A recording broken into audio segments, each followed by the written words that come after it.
स्वागत है आपका द बड़ा भारत शो में। ऐसे लोग जो भारत को बड़ा भारत बनाते हैं, उन्हीं की कहानियां हम आप तक पहुंचाते हैं। आज के एपिसोड में एक बड़े खास व्यक्ति से मिलने वाले हैं, जिसको आप खुद ही छोड़ नहीं पाएंगे इस वीडियो को बीच में। पुलिस विभाग में कुछ ऐसे लोग हैं जिन्होंने जनता के डर को खत्म किया है। उन्हीं में से आज एक व्यक्ति नवनीत सिकेरा से आपको मिलवाने जा रहे हैं। Additional director general of police Uttar Pradesh में, encounter specialist, super cop, inspiration behind आपने देख ली होगी वो वेब सीरीज भौकाल। भौकाल सीजन 1, 2, क्रिमिनल्स इनके नाम से आज भी थर थर कांपते हैं। मुजफ्फरनगर में क्राइम का पूरा सफाया कर दिया और इनोवेटर हैं, रिफॉर्मर हैं, मोटिवेशनल स्पीकर हैं। और आज उनकी लाइफ से कुछ समझेंगे, इनके जीवन के संघर्ष को समझेंगे, कितना आसान है, कितना मुश्किल है नवनीत सिकेरा बनना। कौन है नवनीत सिकेरा, इनकी स्ट्रगल और सक्सेस स्टोरी से शुरू करते हैं। सर, पहले तो आपका बहुत स्वागत है। Thank you so much, thank you so much.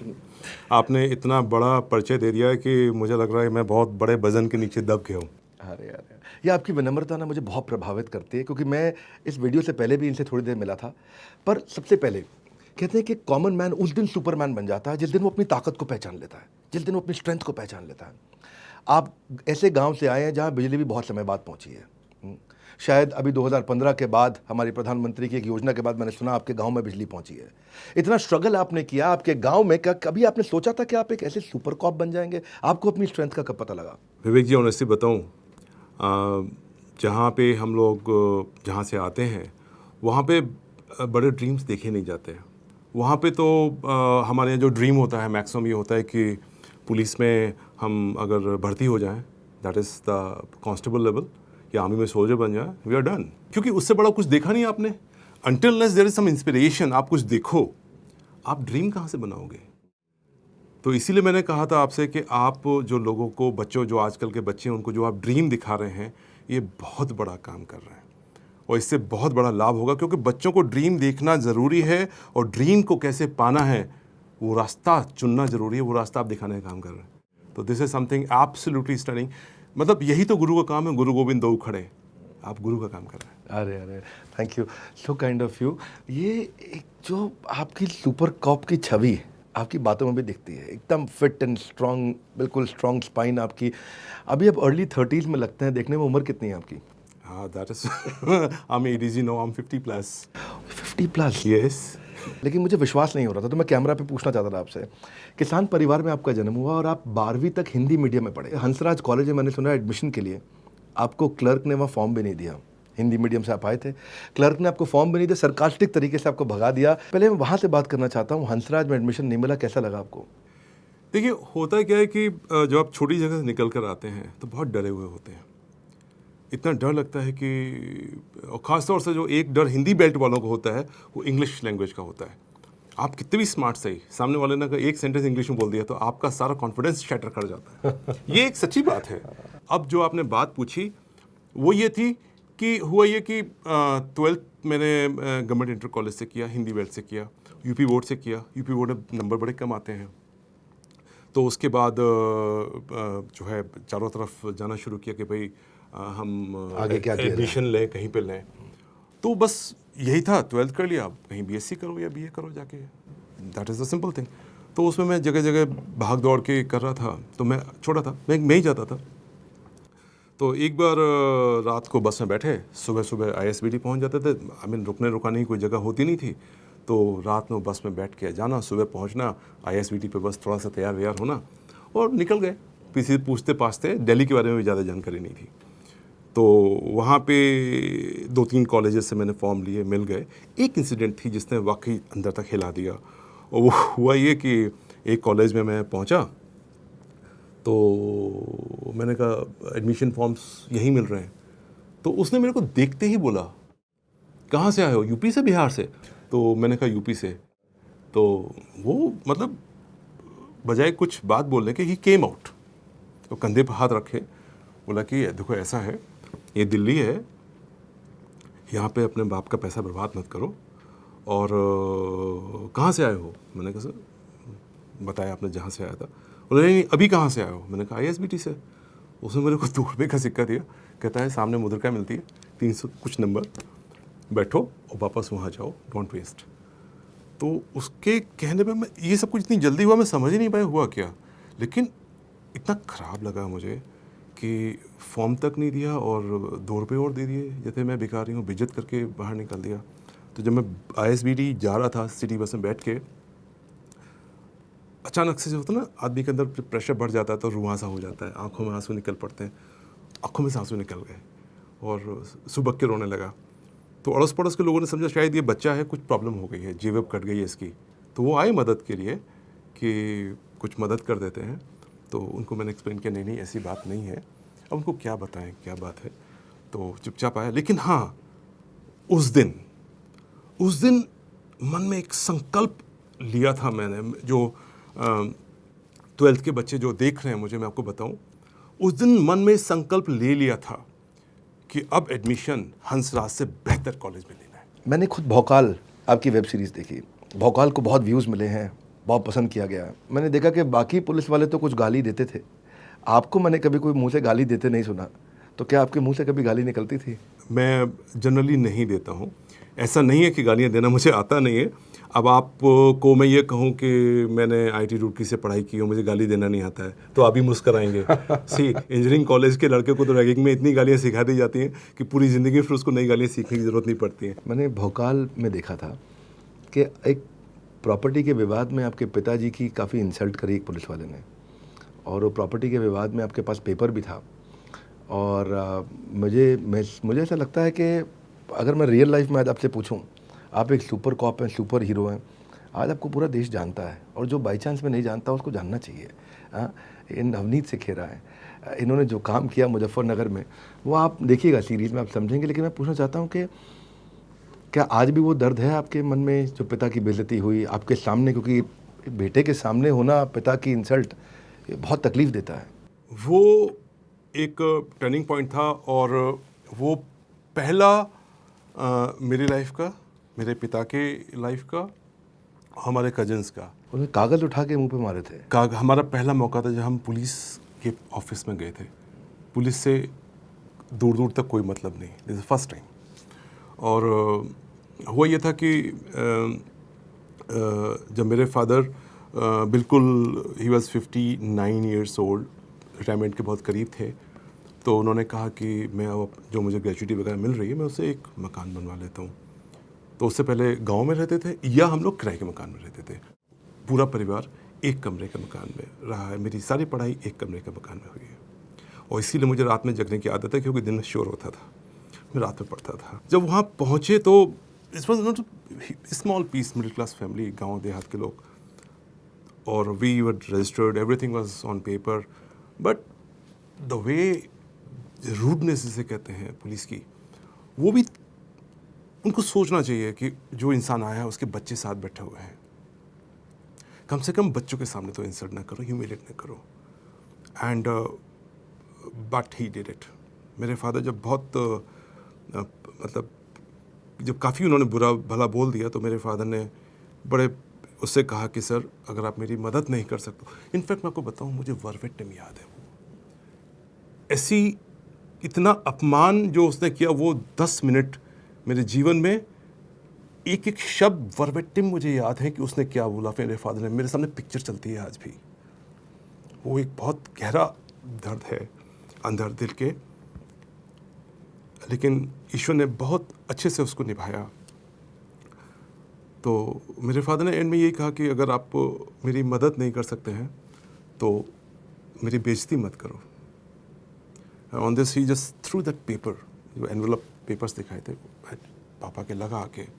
और मैं ये आज पहली बार बोल रहा हूँ, मैंने कभी बोला नहीं। मैंने अपनी आंखें इधर उधर देखी कि मुझे कुछ मिल जाए तो मैं I hate this man right now. वो एक मोमेंट था एक्सट्रीम नाराज़गी का, गुस्से का।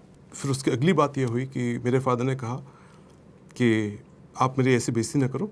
उसके बाद मेरे अंदर तेज़ी से गुस्सा आया, और उसी वक्त मेरे फादर ने एक बात और कही, मेरा लड़का भी रुड़की से क्लास 1 इंजीनियर है। एग्जैक्ट यही शब्द बोले हैं।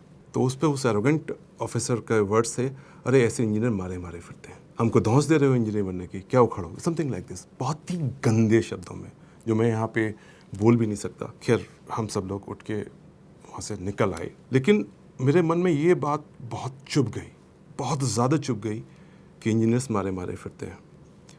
और उसके बाद क्या हुआ कि 2-3 दिन में मैंने महसूस किया कि मेरे फादर कुछ खा पी नहीं रहे हैं, बोल नहीं रहे हैं। और मेरी माँ ने मुझसे कहा कि नवनीत, ऐसा लग रहा है कि तुम्हारे पिताजी अब चलेंगे नहीं ज़्यादा। मैं हक्का बक्का रह गया कि, और सच बताऊं, उस दिन समझ में आया कि ड्रीम्स में और मेमोरीज में अंतर क्या होता है। He was a retired person, पूरी ज़िंदगी बड़ी इज्जत से जिया था उन्होंने, कोई काम ऐसा नहीं किया जिससे कोई गलती से भी बेइज्जती करते। और जब वो फैग एंड अपने रिटायरमेंट पर आए तो पूरे बच्चों के सामने ऐसे बेइज्जत हुए जिसकी कोई लिमिट नहीं। उनकी सारी मेमोरीज को ख़त्म कर दिया था उस इंसान ने। और वो इतना बड़ा पेन था कि उससे वो उबर नहीं पा रहे थे। और फिर इस घटना ने मुझे अंदर तक इस तरीके से निचोड़ दिया कि if I have to respect my father, अगर इनको, अब बेसिकली ही लॉस्ट हिज ऑनर। फिर मेरी अगली जंग थी उनके ऑनर को वापस लाने की। आपने उसी से डिसाइड किया कि आप आईपीएस बनेंगे? That day I decided. मैं मंदिर गया, माता रानी के सामने माथा टेका। हिम्मत नहीं थी बेसिकली, मैं आपको ऑनेस्टली बताऊं कि मैं आईपीएस बन सकता हूँ। हिम्मत थी ही नहीं। सी, जब तक आपके आसपास के लोग अच्छा ना करें, आपको खुद पे कॉन्फिडेंस नहीं आता है। नहीं पता था कर पाऊंगा, लेकिन मंदिर की सीढ़ियों पर बैठे बैठे समहाउ ये एहसास हुआ कि करना ही है, वरना पिता का साया नहीं रहेगा तेरे ऊपर, उनकी ब्लेसिंग्स नहीं रहेंगी तेरे ऊपर, करना ही है। वो जुनून जब पैदा हुआ, मुझे कुछ भी नहीं आता जाता था, लेकिन मैं फिर से वही बताऊं आपको कि अगर आप जुनून पाल लें सच्चा दिल से, ईश्वर मदद करता है, पूरा ब्रह्मांड मदद करता है, मदद आएगी। अद्भुत व्यक्ति हैं आप। मेरा कोई आवश्यकता नहीं है पूछने की कि क्या नवनीत सिखेरा इमोशनल है। मुझे लगता है कि उसका उत्तर हमें दिखाई पड़ रहा है यहाँ। कई बार इमोशंस पे एक बड़ी गलत फहमी वाली बात आ जाती है। लोग समझते हैं कि जो लोग के आंसू आ जाते हैं वो कमज़ोर होते हैं।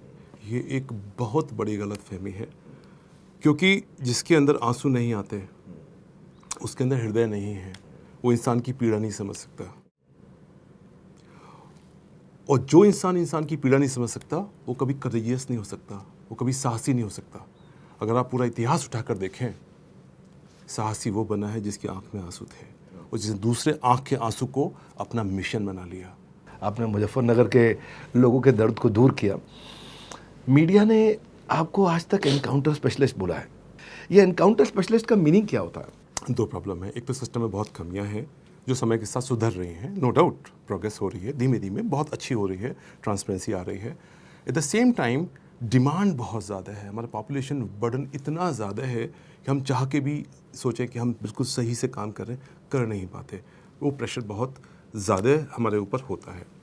और उस प्रेशर में पब्लिक जो होती है ना, आम जनता सबसे ज़्यादा वो पिसती है। भाई जो रिसोर्स वाला पर्सन है वो तो फ़ोन करके अपना काम करा लेगा, वो कहीं ना कहीं से अपना जुगाड़ फुगाड़ बिठा के फ़ोन वोन करके पहुंच जाएगा, एसएसपी साहब उससे मिल लेंगे। आम जनता से कौन मिलेगा फिर? तो होता क्या है, जब कोई एसएसपी या डिस्ट्रिक्ट मजिस्ट्रेट बढ़िया काम करता है, वो आम जनता की बात सुन के ऑन स्पॉट न्याय की बात करना शुरू करता, नहीं हम करेंगे, ओनस लेता है। आपकी परेशानी है, हम आप ही की दी हुई सैलरी ले रहे हैं, गवर्नमेंट सर्वेंट है, सर्वेंट पब्लिक सर्वेंट है, हमें आपका काम करना है। इस भावना से जब आप काम करना शुरू करते हो ना, तो जनता में, मीडिया में इतना विश्वास पैदा होता है, वो लोग सडनली आपको हीरो बना देते हैं। और सडनली वो आपको कभी सिंघम के नाम से, कभी सिम्बा के नाम से, कभी एनकाउंटर स्पेस, वो तरह तरह के नाम बताना शुरू कर देते हैं। आपने कुछ नहीं किया, आपको कुछ अलग करने की ज़रूरत भी नहीं है। जो सही है, लीगली सही है, मोरली सही है, जो ड्यूटी है वो करिए। लेकिन प्रॉब्लम ये है कि उतना भी नहीं कर पाते हैं। आप सिर्फ उतना कर दीजिए तो ये तरह तरह के नाम उसमें आपको मिल जाते हैं, और उसके बाद वो मीडिया अपना चटकारे लेकर लिखता रहता है। तो वो नाम मीडिया की देन होती है, उसमें आपका योगदान उतना नहीं होता जितना मीडिया का होता है उसमें योगदान। आपने इतने लोगों को, इतने आतंकवादियों को वहाँ, इतने सारे जो गड़बड़ किया, आपने साफ किया सबको। तो मैंने सुना कि आप एक्चुअली एनकाउंटर वाले आदमी नहीं हैं। आपके वॉश बेसिन में चींटी हो तो आप नलका चलाने से घबरा जाते हैं कहीं चींटी मर ना जाए। तो कौन है नवनीत सिखेरा, जो ऑन द स्पॉट गोली चलाता है, या चींटी की भी जान बचाने में जो इतना हेजिटेट करता है कि पानी ना चला दूं तेज, कहीं चींटी मर जाए? नवनीत सिखेरा कौन है? देखिए, ये बहुत ही जिसे कहते हैं ना कि ये सतही प्रश्न नहीं है, बहुत गंभीर प्रश्न है। और ये बात बिल्कुल सच है कि आज भी मैं कोशिश करता हूँ कि मेरे हाथ से एक इनोसेंट चींटी भी ना मरे। I mean, that burden, that my sin, that will come back to me one day. I know, I understand that thing. एक innocent है, उसको अगर मैं हल्का सा बचा सकता हूँ, मुझे बचाना चाहिए, एक कर्म हमें करना चाहिए। लेकिन सर, वध तो भगवान ने भी किया था। कई बार ऐसी दुष्प्रवृत्तियाँ, ऐसी सिचुएशंस क्रिएट हो जाती हैं कि अगर आप उस अमुक का वध नहीं करेंगे तो 5-6 इनोसेंट और मारे जाएंगे। अब चॉइस आपके हाथ में होती है, एक तरफ एक एलिमिनेशन और दूसरी तरफ 5 लोगों की जान जो आप देख रहे हैं जा रही है। तब कई बार पैरामाउंट डिसीजंस लेने पड़ते हैं। कभी कोई बड़ा टफ डिसीजन लिया आपने, यार ये डिसीजन लेना बहुत मुश्किल हुआ था, ऑन द स्पॉट आपने ऐसा डिसीजन लिया हो? देखिए, मैं आपको वही बताऊं, बहुत टफ डिसीजंस होते हैं। एक रियल लाइफ डिसीजन था कि there was a gangster and उसने हमारे यहाँ करीब 7-8 लोगों को उसने मर्डर किया था, अपहरण भी किया था। एंड हम लोग उसको बिल्कुल पागलों की तरह चेज कर रहे थे। एंड हमारी टीम ने फाइनली उसको स्पॉट कर लिया। हमारी टीम थोड़ा दूर थी, देवर स्नाइपर्स थे। एंड उन्होंने मेरे को बोला कि एंड हमारी टीम ने ऑलमोस्ट 1 महीना मेहनत किया था, दिन रात मेहनत करके उसको ट्रैक किया। एंड स्नाइपर पे बिल्कुल क्रॉस हुआ आ गया। तब फ़ोन किया, सर आ गया है। मैंने पूछा और आसपास कोई और तो नहीं है, क्योंकि इनोसेंट नहीं जाना चाहिए। तो उन्होंने कहा कि टीम में जो लोकल लड़के थे, उन्होंने से कुछ नहीं, अपनी लौंडिया को खिला रहा, उसके बेबी पैदा हुआ था, वो गोद में थी उसके। ना that's can not be done. 1 महीने की मेहनत किया, 6 महीने की मेहनत किया, 1 साल की मेहनत भी लग जाए, innocent can not be killed, नहीं हो सकता। I said no, nothing doing, आप नहीं करेंगे इसको, कम बैक।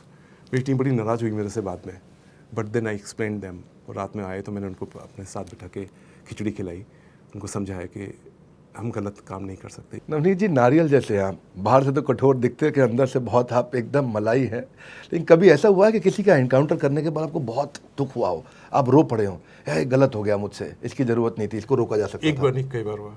अब आप इतने, पता नहीं आपकी टीम कौन सी है, ऐसी रिसर्च करके आप ऐसे क्वेश्चन पूछ रहे हैं जो बिल्कुल, जैसे कहते हैं ना कि आप बिल्कुल पील ऑफ करके अंदर अंदर अनियंस की लेयर्स को खोलते चले जा रहे हैं। मेरी वल्नरेबल पॉइंट्स और डार्क स्पॉट्स सब पे आप अटैक करने जा रहे हैं। बट फैक्ट ये है, मैंने हमेशा महसूस किया कि जो क्रिमिनल्स में, कई सारे क्रिमिनल्स ऐसे थे जिनको हमारे सिस्टम की कमियों ने, हमारे लापरवाही ने उनको अपराधी बनाया, वरना अपराधी नहीं बनते। और ऐसे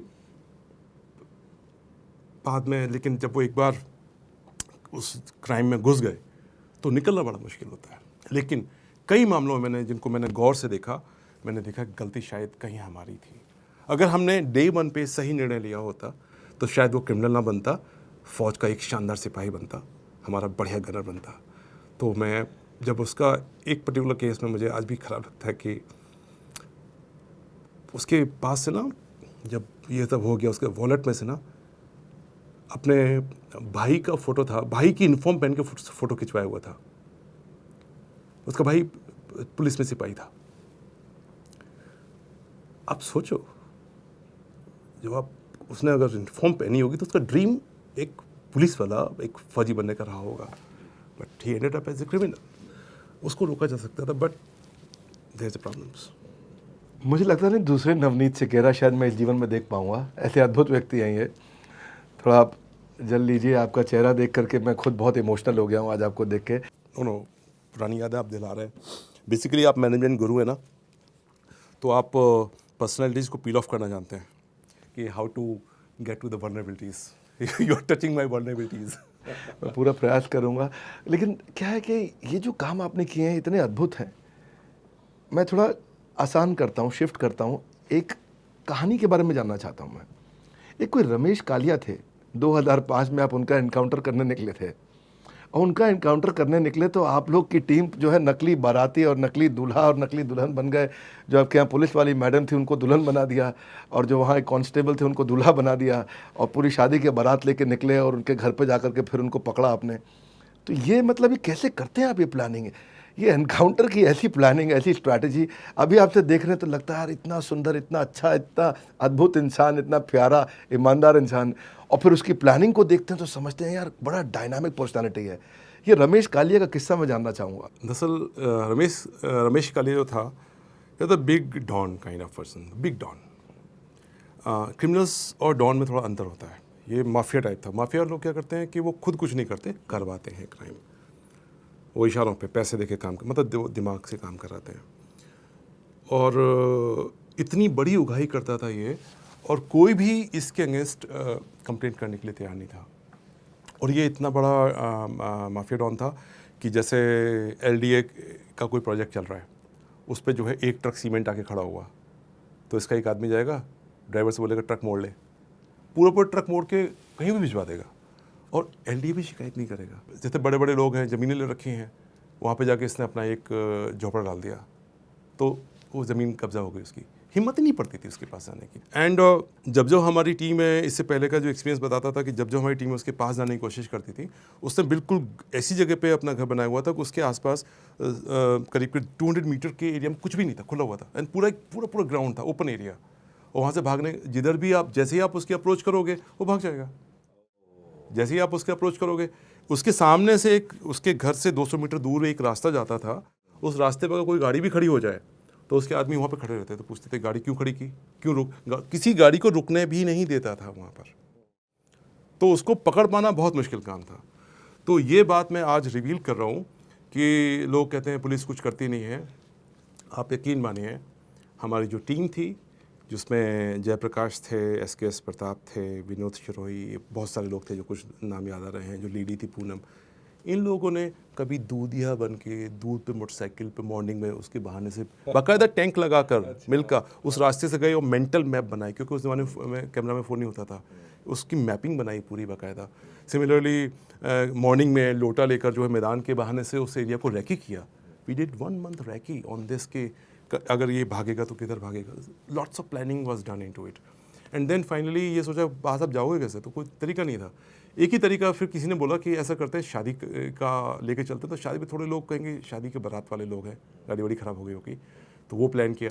तो फिर उसमें हमने कहा ऐसा ना करें कि हम लोग पुलिस वाले जो गलती करते हैं कि कहीं जाते हैं और शूज़ अपने रेड कलर के पहन के पहुंच जाते हैं, तुरंत पहचान में आ जाते हैं पुलिस वाले। तो मैंने कहा बेवकूफ़ी नहीं करनी है, it's a very important operation, तो बड़ी मेटिकुलस प्लानिंग करेंगे।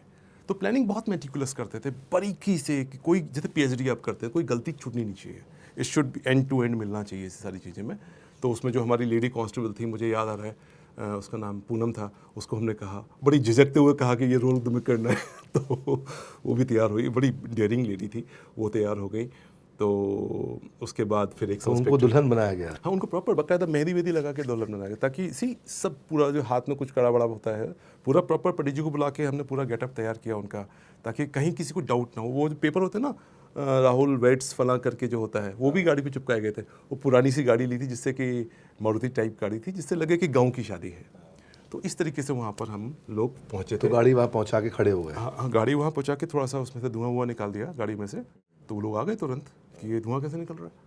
तो पता कि सब गाड़ी खराब गर्म हो गई होगी, सब हाथ जोड़ के। और ड्राइवर भी हमने बिल्कुल मरा हुआ सा रखा था, जिससे डाउट ना हो उनको, सब 2 मिनट दो, हम अभी संभाल लेते हैं। और पीछे जो था वो टेम्पो था, वो एक जो मिनी बस टाइप होती, उसमें हमारे सब लोग बैठे हुए थे। And there was one person जिससे वो उगाही मांग रहा था, तो उसने हमें हेल्प किया था कि उगाही वो मांग रहा है मेरे से, और मैं पैसे देना चाहूँगा, लेकिन मैं उतना नहीं है जितना मांग रहा था, कि 10 लाख मांग रहा था। उसने कहा मैं 1 लाख उसे दूंगा। रमेश कालिया। तो वो पैसे देने, हमें कैसे पता चलेगा वो अंदर है या नहीं है। सो उसने बातचीत करके ये सेट किया था मैं पैसे देने आ रहा हूँ। तो जब वो पैसे देने अंदर गया हुआ था, उसी वक्त हमारी गाड़ी वहाँ पर पहुँची हुई थी, और उसकी जेब में हमने एक फ़ोन, क्योंकि तब छोटे छोटे फ़ोन आते थे नोकिया के, तो वो फ़ोन डाल दिया था, जिससे कि जो भी कम्युनिकेशन अंदर हो रहा है वो हमारी टीम सुनती रहे। And we wanted to nab him, पकड़ना था। Original idea was to nab him only, क्योंकि उसको पकड़ना ज़रूरी था, क्योंकि दिन का ऑपरेशन, चारों ओर सब लोग देख रहे हैं, we can't open fire like this. तो criminal can do that, we can't do that, we are responsible person, हमारी जिम्मेदारी है। तो उसमें हुआ ये कि उससे जो बातचीत हो रही थी हमारे बंदे सुन रहे थे। तो पहले उसने खूब गाली गलौज दी, और 1 लाख रुपए चूँकि इतना कम अमाउंट था, उस पर उसने बहुत ज़्यादा गाली गलौज दी, और कहा कि मैं देते हुए कुछ बोलते हुए यही तुझे मार दूंगा, तेरा दिमाग खराब, कुछ भी, और दर्द से फायर मार दिया। हमारी टीम ने सुना फायर, एंड दे थॉट कि हमारे बंदे को गोली मार दी। That was the panic situation, अब क्या करें। तो वो तुरंत जो है गुलदस्ते होते हैं ना, बड़े बड़े फूल, उनके AK-47 के ऊपर गुलदस्ते सजाए हुए थे टीम ने। Then they charge on them. जब हमारी टीम ने चार्ज किया तो चूंकि डिस्टेंस 100-200 मीटर था, they saw it somebody is charging, then there was open fire, broad daylight, and this firing continued for around good 10 minutes. काफ़ी firing हुई and उस फायरिंग में जो है we were very well prepared. हमारे सब लोग, everyone, all of us were in bulletproof jackets, proper full jackets, complete jackets में थे। और साफे के नीचे हमारे हेलमेट्स, जो बेल्ट होती है, वो लगा रखी थी। तो it was a grand success. और उसके बाद उसका फ़ायदा ये हुआ कि उसके बाद लखनऊ में कोई माफिया क्रिमिनल का उधर आने का हिम्मत नहीं पड़ता था, क्योंकि जब डॉन ही चला गया तो फिर बाकी कोई क्या करेगा जाके। तो पब्लिक को बहुत राहत मिलती थी, उससे सुकून मिलता था, पब्लिक चैन से सोती थी। कई बार वो लोग आके बताते थे कि सर अब हम चैन से सो रहे हैं, तो अच्छा लगता था। It gives you know kick मिलती है आपको कि हाँ चलो, मैं जो तनख्वाह ले रहा हूँ मैं उसको मतलब निभा रहा हूँ। आपका करियर लगभग 26 साल का हो गया है। हाँ, ऑलमोस्ट। इस 26 साल के करियर में अब आपने मतलब बहुत सारे इस तरह के लोगों को साफ़ किया है, हमने देखा समझा, आपके करियर के बारे में मैं पढ़ रहा हूँ, समझ रहा हूँ। क्या कभी कुछ ऐसा भी हुआ नवनीत सिकेरा की लाइफ में कि उनको लगता है कि यार मुझसे ये गलती हो गई, ये नहीं होना चाहिए था, ये मुझसे बड़ी भारी भूल हो गई है? कोई ऐसा किस्सा आपको याद आता है जो आपको लगता है कि आज भी आप महसूस करते हो? पुलिस की लाइफ में ना वेरीड एक्सपीरियंस आपको मिलते हैं। और मैं कभी अकेले बैठ के मैं सोचता हूँ तो मुझे लगता है कि ज़्यादातर काम मैंने सही किए, लेकिन कई बार मैंने गलती की, जोश में आके, तैश में आके। और एक गलती मुझे याद है आज भी। मैं यंग ऑफिसर था, बिल्कुल young, and it was a real hot chase. मैं अपने सब इंस्पेक्टर के साथ, हमारी टीम के साथ दौड़ रहे थे हम लोग, और दौड़ते दौड़ते अचानक एक स्पॉट पे जाके जो ऑफेंडर थे 2 गायब हो गए, एकदम से गायब हो गए। तो सब लोग एकदम से, अचानक कैसे गायब हो सकते हैं, क्योंकि किसी भाग रहे हैं तो कहीं तो दिखोगे ना, ब्रॉड डे लाइट है, शाम का समय है, मतलब रात भी नहीं है, दिखना चाहिए। वहाँ पे एक स्टेयरकेस था, सीढ़ियाँ ऊपर जा रही थी।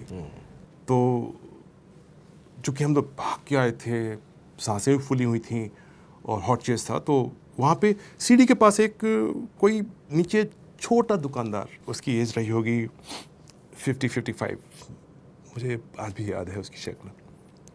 तो उससे मैंने पूछा, थोड़ा सा धमकाते हुए, ओए तूने किसी को देखा जाते हुए? तो उसने बैठे बैठे जवाब दिया। तो हमारे किसी को कांस्टेबल ने कहा खड़े होकर बात कर, तो बेचारा खड़ा भी हो गया। It was a very poor fellow. तो मैंने उससे भी पूछा, मुझे अच्छे से याद है, कि किसी को ऊपर जाते हुए देखा? तो उसने कहा कि नहीं, हमें कुछ नहीं पता। And I lost my temper, और जोर से चांटा मार दिया मैंने उसको। वो 50-55 का रहा होगा, और वो इतनी जोर का चांटा लगा उसके, बेचारा ऐसे करके ऐसे नीचे बैठ गया, खड़ा नहीं हो पाया। उसके बाद वो गलत हुआ, उसको थप्पड़ नहीं मारना चाहिए था। ये वो नवनीत सिकेरा हैं जिन्हें बचपन में अंग्रेजी नहीं आती थी, 6ठी क्लास में A for apple, B for boy, C for cat सीखा, लेकिन आगे चल के मैंने सुना, क्या ये बात सही है कि आपने कनाडा में जाकर के अंग्रेज़ों की यूनिवर्सिटी में उनको अंग्रेजी सिखाई है? आप एक सुपर कॉप हैं। अगर मैं आपको एक नई पावर देना चाहूँ, आपको एक सुपर पावर आपको दे सकता हूँ, तो आप वो कौन सी चीज़ करना चाहेंगे? फैमिली और ड्यूटी आपके लिए पहले क्या आता है?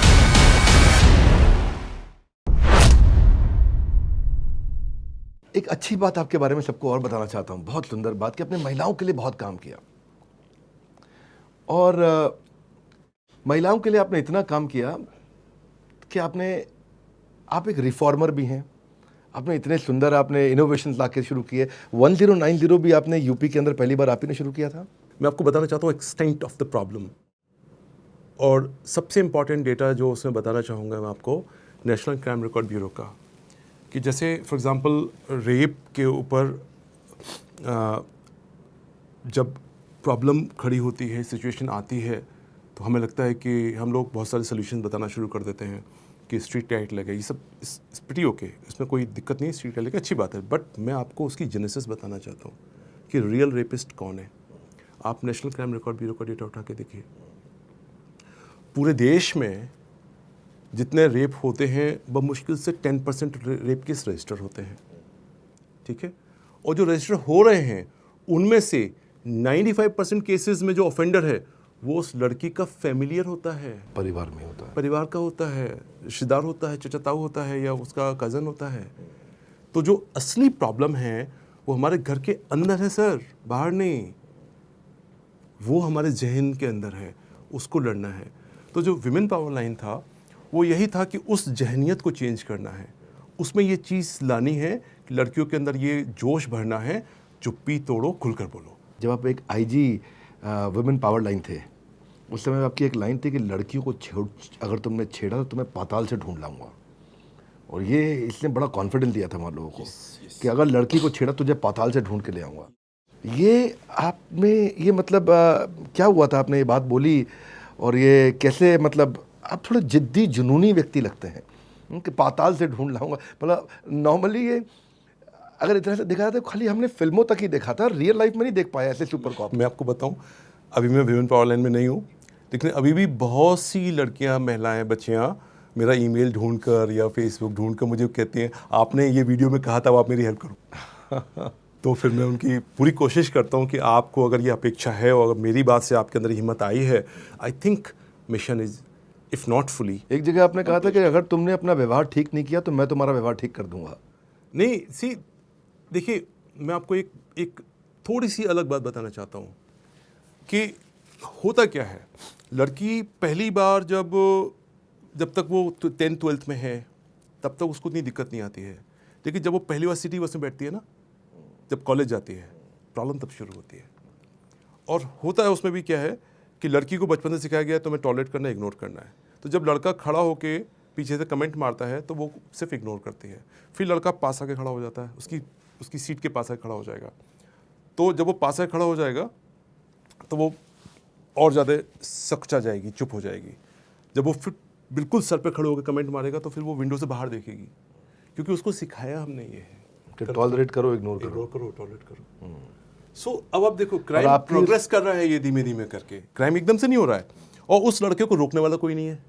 तो विमेन पावर लाइन जो काम करता था वो उसको जो स्टेपिंग स्टोन होते, जब आप प्रोग्रेस कर रहे हो क्राइम की ओर जा रहे हो, किया नहीं है आपने, तब रोकते थे। So basically the idea was to prevent the crime, कि आप करोगे तो हम आपको फिट कर देंगे, आपको हम करने नहीं देंगे क्राइम, वो आपका रिकॉर्ड हमारे पास है।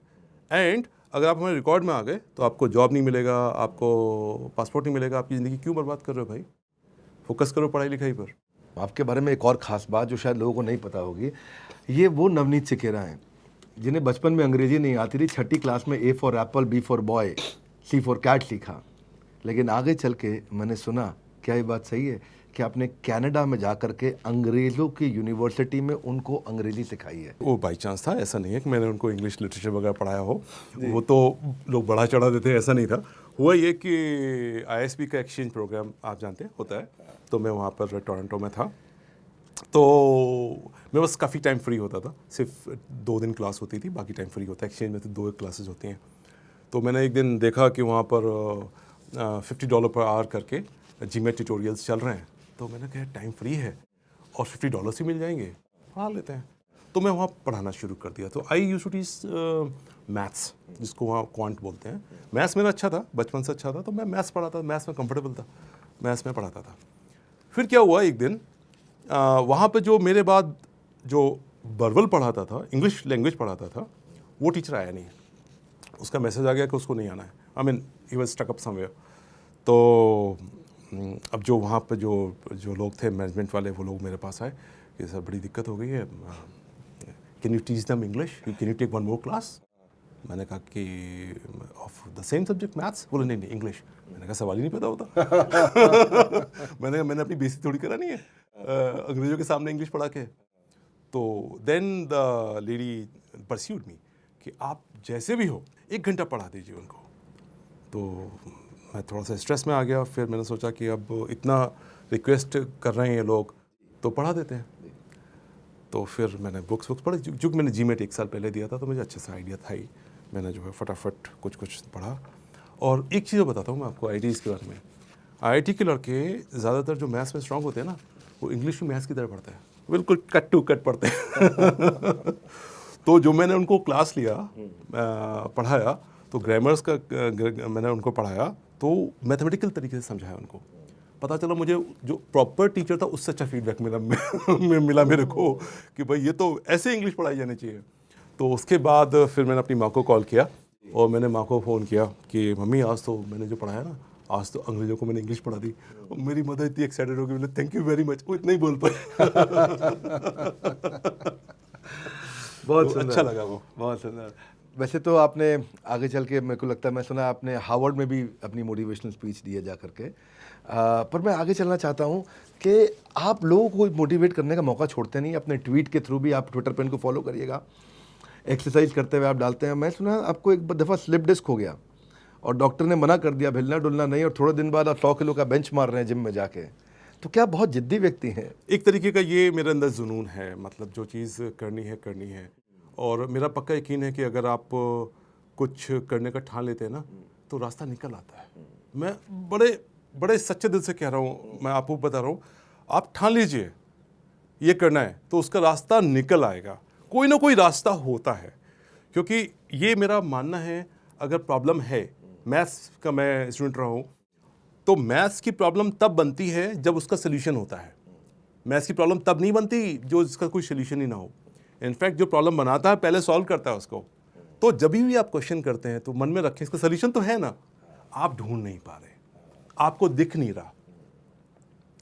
नहीं रहा। यहाँ से एक लाइन मुझे याद आई कि जब मैं सिविल्स की तैयारी करता था तो मैंने एक अपने रूम के में अपने आप को मोटिवेट करने के लिए रूम पे एक 4 लेटर का एक्रोनिम लिखा हुआ था। उसका नाम था एक्वा, AQAW, और उसका फुल फॉर्म होता था एनी क्वेश्चन फ्रॉम एनीवेयर। आप ले आइए। सी क्वेश्चन है तो सोल्यूशन तो है ही। क्वेश्चन तब बना जब सोल्यूशन था।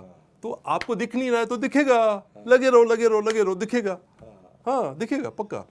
एक आपसे मैं और पूछना चाहता हूँ कि आप एक सुपर कॉप हैं, और आज मैं कहूँ कि अगर मैं आपको एक नई पावर देना चाहूँ, आपको एक सुपर पावर आपको दे सकता हूँ मैं, तो आप वो कौन सी चीज़ करना चाहेंगे? वो कौन सी एक अगर ख्वाहिश है आपकी कि आपको एक नई सुपर पावर मिले, तो आप क्या करना चाहेंगे? वैसे तो जनरली मैं आपको बताऊं कि मेरा जो, अब आपने पूछा था कि MBA करने के बाद अब क्या, हाँ, जॉब के बाद अब क्या। आपने IIT किया, आपने सिविल्स क्लियर किया, आपने ISB हैदराबाद से आपने पढ़ाई किया, पूरा MBA कंप्लीट किया, तो नेक्स्ट क्या इच्छा बाकी है? मैं आपको वही बताता हूँ कि अब मेरे मन में ये आता है कि मुझे जो मिला, कई बार मैं बिल्कुल सच्ची बोल रहा हूँ ईमानदारी से, कई बार मुझे ऐसा लगता है कि ना मुझे मेरी हैसियत से ज़्यादा मिल गया। मतलब बाकी और भी तो लोग हैं ना, सबको मिलना चाहिए। तो कई बार लगता है कि, और दूसरी चीज़, हमें लगता है कि हमारा समाज ख़राब है, करप्शन है, बेईमानी होती है एग्ज़ाम में। सर, उसके बाद भी आप यहाँ तक पहुँचे हो तो कहीं ना कहीं ईमानदारी होगी। मेरे पास तो कोई जग था नहीं, मेरे पास तो कोई पौवा था नहीं, फिर भी मैं यहाँ तक पहुँचा हूँ। तो इसका एक बहुत बड़ा क्रेडिट है कि हमारे समाज का जो सिस्टम है बड़ा मजबूत है, बड़ी आशाओं पे लेके चलता है। तो अब ये मन करता है कि उन आशाओं में दोबारा से पानी डाला जाए।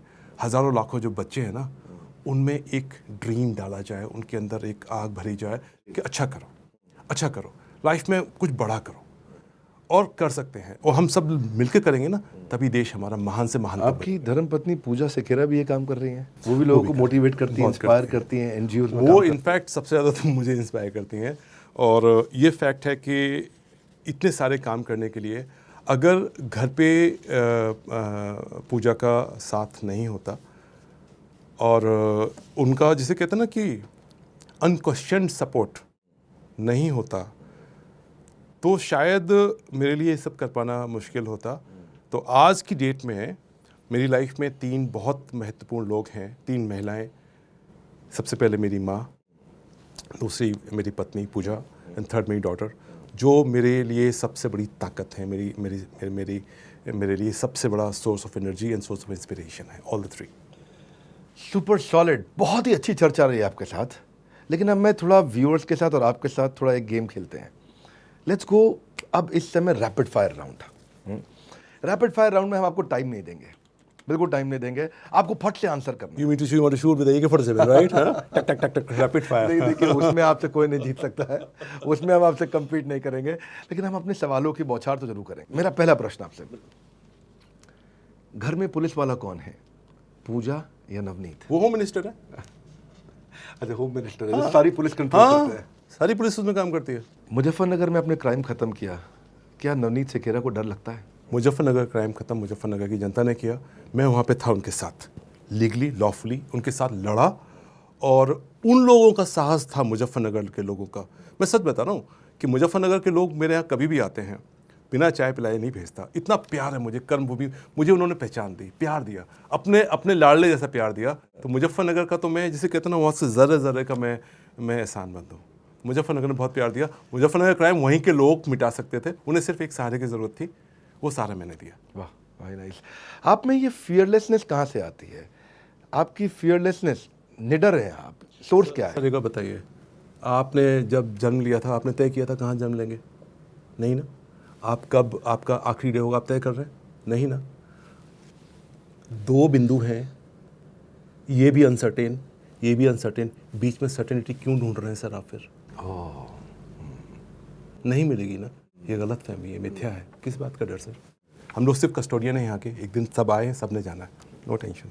ऐसे आपने बता दिया आप हार नहीं मानते हैं, लेकिन फिर भी ये आज की स्टेट है, क्या आपने पहले कभी गिव अप किया? मुझे नहीं लगता मैंने कभी गिव अप किया। फैमिली और ड्यूटी आपके लिए पहले क्या आता है? See I would like to have a balance in that. कई बार मैंने फैमिली को आगे रखा, कई बार मैंने ड्यूटी को आगे रखा। अब मेरे बच्चे का एग्ज़ाम है तो मेरे लिए फैमिली फर्स्ट, क्योंकि वो लम्हा दोबारा नहीं आएगा। और ड्यूटी में कई बार सिचुएशन आती है कि आपको ड्यूटी है, तो it's a tough call. Many times दोनों में से एक कॉल लेना मुश्किल पड़ जाता है, और जब बिल्कुल नेक टू नेक फाइट होती है तो शायद मैं ड्यूटी को चला जाता हूँ, because that is my bread and butter, और मैंने ओथ ली हुई है।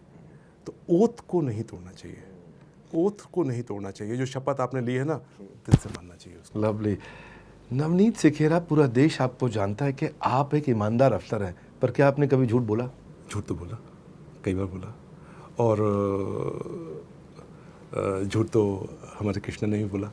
अगर ना बोलते तो इतना बड़ा सत्य का जीत कैसे कराते। लेकिन वो झूठ बोलकर मुझे रिग्रेट नहीं है, रिग्रेट नहीं, बिल्कुल। वो एक रीजन के लिए था। कई बार हम अपने बच्चों को झूठ बोलते हैं, हम कई बार जो हमारे साथ होते हैं उनको मोटिवेट करने के लिए झूठ बोलते हैं, नहीं नहीं तुम्हारे अंदर दम है, करो, और वो कर जाते हैं कई बार। नवनीत जी, आप एएसपी रहे, आप डीएसपी रहे, आप एसएसपी रहे, आप आईजी रहे, आप एडीजी, तो अभी आपको कौन सी पोस्ट पे, कौन सी पोजीशन में सबसे ज़्यादा सेटिस्फैक्शन मिला? देखिए, अगर फील्ड जॉब का जो मज़ा है वो तो एज एएसपी, और बीच में जब तक आप एसएसपी होते हैं तब तक बिल्कुल जिसे आप जिसे कहते हैं फ्रंट लाइन पे खड़े होकर कर रहे होते हैं। बाद में फिर आप प्लानिंग वाले जोन में आते हैं। तो जनरली क्या होता है, जो लोग फ्रंट पे लड़ रहे हैं उनको तो पता है ना सामने क्या हो रहा है, टेंशन उसको होता है जो कमांड रूम बैठा हुआ है। तो बाकी जो पोजीशंस हैं वो स्ट्रेस वाली होती हैं। अब मैं बैठ के सोच रहा हूँ क्या हो रहा है, I want to help them out but I am not there. तो ये सिचुएशन आती है। बट अगर आप कहें कि पूरे टेन्योर का सबसे ज़्यादा सेटिस्फाइंग टाइम कौन सा था, तो मुझे चूज़ करना थोड़ा सा मुश्किल हो जाएगा, क्योंकि मुजफ्फरनगर, लखनऊ, वाराणसी, इतना प्यार मिला ना लोगों से कि वो बैलेंस आउट करना मुश्किल है। वैसे तो स्ट्रैटेजी ऐसी होनी चाहिए कि जहाँ भी कहीं क्राइम हो तो ये अनाउंसमेंट कर दें कि नवनीत सिखेरा जी यहाँ फील्ड पे आ रहे हैं, तो वो डर के मारे वैसे ही ख़त्म हो जाएगा। बहरहाल आगे पूछता हूँ आपसे कि वेब सीरीज़ के बाद आपको क्या लगता है, अब आपको बॉलीवुड में आना चाहिए? इसी देखिए, लेकिन आपको बात बताऊँ, the real story, the real thing was more enterprising, it was more thrilling. real life में जो थ्रिल था वो बहुत ज़्यादा होता है। वो फियर, वो इमोशन रियल लाइफ में बहुत ज़्यादा होता है। तो भौकाल में उतना भौकाल नहीं था। भौकाल एक वेब सीरीज़ के OTT प्लेटफॉर्म को माइंड में रखकर बनाई गई थी। कंपेयर करें रियल लाइफ से तो मुझे लगता है कि रियल लाइफ में ज़्यादा थ्रिल था। अच्छा चलिए, मोहित रैना ने क्या नवनीत सिखेरा का रोल ठीक से निभाया? नहीं, बहुत अच्छा निभाया। And Mohit Raina is a very good actor. बस मेरी थोड़ी सी उनसे बहुत छोटी सी कंप्लेन ये थी कि वो हंसते कम है। मैं तो बहुत हंसता हूँ। इतना स्ट्रेस लेकर अगर आप काम करेंगे तो काम नहीं हो पाएगा। टीम के साथ हंसना, मुस्कुराना, उनके साथ गले में हंसना भी ज़रूरी है। आपकी पूरी लाइफ फिल्मी जैसी है। आप क्या हिंदी फिल्में भी बहुत देखते हैं, और अगर आप देखते हैं तो आपकी फेवरेट हिंदी फिल्म कौन सी है? मैं हिंदी फिल्में बहुत देखता हूँ, और मुझे एक मूवी बहुत पसंद है जिसको मैं मुझे लगता है शायद 40-50 बार देख चुका हूँगा। वो है लगे रहो मुन्ना भाई। बड़ी प्यारी मूवी है। ओके। बहुत प्यारी मूवी है एंड ब्रिलियंट मूवी। और इंग्लिश में एक मूवी है, उसको भी मैं करीब 30-40 बार देख चुका हूँ। ये थोड़ा पागलपन है, जो चीज़ पसंद आती है उसको मैं 50 बार देखूंगा, अदरवाइज नहीं देखूंगा। That is 300 लियोनार्डस। उसको भी मैंने करीब। भौकाल कितनी बार देखी? भौकाल मैंने एक बार देखा और देख के मैं बोर हो गया। क्योंकि मैंने उस ज़िंदगी को जिया है तो मुझे हमेशा उसमें कमी नज़र आती है। नहीं ऐसे नहीं था। तो अपने आप को देख पाना बड़ा मुश्किल काम होता है। लेकिन लगे रहो मुन्ना भाई एंड 300 वर्थ वॉचिंग मूवीज है। अच्छा, 2 प्रश्न और। आपको सबसे ज़्यादा नफरत किस चीज़ से है, और अगर कभी ऐसा हुआ है कि आपने गुस्से में अपना आपा खो दिया हो? एक तो मैंने अभी बताया कि गुस्से में मैंने आपा खोया था, जिसका मैं आज तक रिग्रेट करता हूँ। लेकिन जनरली मैं गुस्सा नहीं करता हूँ, और इसीलिए नहीं करता हूँ कि अगर मुझे भीड़ से अलग होना है तो मेरा व्यवहार भी भीड़ से अलग होना चाहिए। अगर कोई आदमी ऐसी लगी हुई बात कह रहा है कि जिस पे आपा मैं खोऊं, तो कोई भी आदमी आपा खोएगा। अगर मैं भी आपा खो रहा हूं तो इसका मतलब मैं भीड़ का हिस्सा हूं, तो वो नहीं करना है। और मैंने ये बचपन से सीखा इस बात को कि मैक्सिमम गलतियां क्या होती हैं, हमारी जो जुबान से निकल जाता है ना, रायता उसी से फैल जाता है। इसीलिए कभी भी शब्द ऐसे ना निकले मुंह से जो सामने वाले को हर्ट करे। बहुत अच्छा लगा आपसे मिलकर के आज। किसी भी सभ्य समाज की सबसे पहली ज़रूरत है कि वहाँ पे अत्याचार और हिंसा ना हो। और कहते हैं कि यदा यदा ही धर्मस्य ग्लानिर्भवति भारत अभ्युत्थानम धर्मस्य तदात्मानं सृजाम्यहम्। जब भी अत्याचार या हिंसा होता है तो भगवान अवतार लेते हैं, और इस समय कलयुग में भगवान बार बार अवतार नहीं लेते। ऐसे ही लोगों के थ्रू, नवनीत सेकेरा जी जैसे लोगों के थ्रू, जो कि ईमानदार और ड्यूटी बाउंड पुलिस ऑफिसर हैं, इन्हीं के थ्रू आते हैं और समाज को कंट्रोल करते हैं। थैंक यू नवनीत सेकेरा जी, आपसे बहुत कुछ सीखने को मिला है। लर्निंग ऑडियंस के लिए क्या है कि आपके अंदर भी एक सुपर हीरो छुपा हुआ है, बस अपनी स्ट्रेंथ को पहचानिए, उसको तराशने की ज़रूरत है। इस वीडियो को आप स्टूडेंट्स को, यूपीएससी एस्पिरेंट्स को, या जिनको लगता है कि उनको इंग्लिश नहीं आती है और वो भी जा करके अंग्रेज़ों को अंग्रेजी सिखा सकते हैं, जिनको लगता है कि वो कमज़ोर हैं, महिलाओं को, पुलिस वालों को, या कोई भी क्रिमिनल, उन तक इनकी चेतावनी पहुंचाइए। मिलते हैं आपसे अगले एपिसोड में एक और ग्रेट पर्सनालिटी के साथ। बस थोड़ा सा इंतजार, आ गया अगला बड़ा बुधवार। ऐसे ही लोगों की कहानी आप तक पहुंचाते हैं जो भारत को बड़ा भारत बनाते हैं। हमारे साथ जुड़े रहने के लिए, वर्ल्ड के नंबर 1 एंटरप्रेन्योरियल यूट्यूब चैनल पे आके उसको सब्सक्राइब करने के लिए आप सबका हृदय की गहराई से प्रेम पूर्वक बहुत बहुत धन्यवाद। नवनीत जी, आपका विशेष धन्यवाद। आज मिलने वाले हम राजू श्रीवास्तव जी से, जिन्हें किंग ऑफ कॉमेडी कहा जाता है। तो राजू श्रीवास्तव जो सबको इतना हंसाते हैं, सबको इतना गुदगुदाते हैं, क्या उन्हें भी कभी गुस्सा आता है? क्या लाफ्टर चैलेंज को आपका करियर का टर्निंग पॉइंट माना जाए? क्या आपने कभी किसी और का कंटेंट चुरा करके सुनाया है? आपको क्या लगता है राजू श्रीवास्तव अगर कॉमेडियन नहीं होते तो क्या होते?